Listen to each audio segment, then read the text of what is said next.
physics class. Ugembe Academy, welcome again to our physics class. Today, let's talk about the simple definition of physics. Simple definition of physics that states that physics is the branch of science that deals with the study of matter in relation to energy.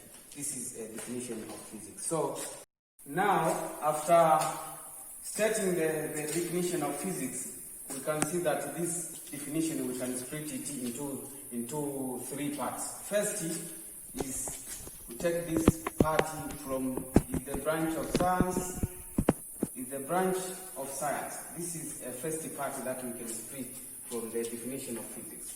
So we can see that physics, this is the branch of science.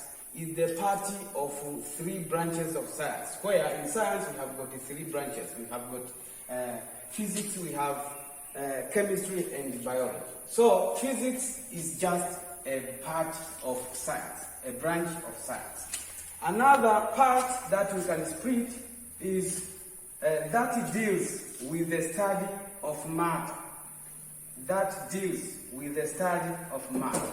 Is the branch of science that deals with the study of matter. So we can see that in physics we have got ability of studying about the nature.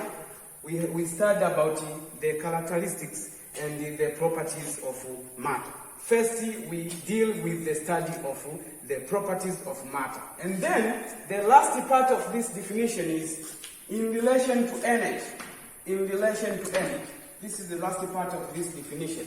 So after studying the properties of matter, now we are going to see how that matter, we are going to use it in our normal life, in our environment, where we can see that we can convert matter into creation of energy. We can use it in providing different machines to simplify our life. So, katika maisha ya kawaida huwa tunaona wenyewe kwamba ili uweze kufahamu kitu au uweze kufanya kazi na kitu siku zote lazima kitu kifahamu vizuri. So in physics tumefanikiwa kwenye swala hili kwamba physics idea yake kwanza ni kujifunza juu ya kitu fulani. We take a matter, we study its properties and then tunaangalia jinsi gani ile matter ambayo tumejifunza tunaweza tukaitumia namna gani katika maisha yetu kwenye kusimplify maisha yetu. We can take an example. For example, let's say water. Water, this is a matter. The physicists always take water and then study the properties of water. Study the properties of water.